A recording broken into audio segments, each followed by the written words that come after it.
স্ত্রীর জন্য বসবাসের স্থান হলো যে তিনি সকলকে নিয়ে একই সাথে থাকবেন।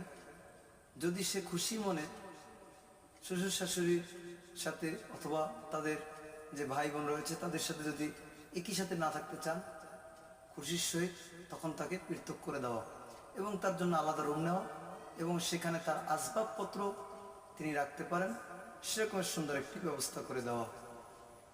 এবং শ্বশুর শাশুড়ির খেদমত করা তার জন্য আইনগতভাবে ওয়াজিব নয়, তবে করলে সওয়াব আছে, না করলে গুনাহ নাই।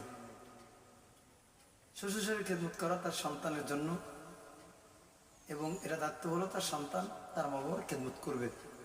যদি সে সেটা না পারে তখন লোক রেখে লোকের মাধ্যমে তার মা বাবার খেদমত করে নেবে।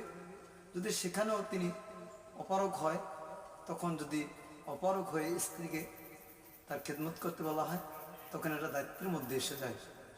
তখন যদি খুশির সহিত তার মা বাবার খেদমত না করে তখন সেখানে স্ত্রীকে বাধ্য না করা।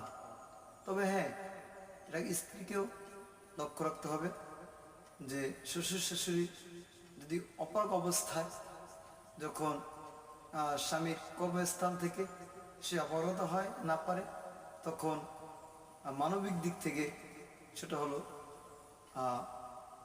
তার শ্বশুর শাশুড়ি খেদমত করা।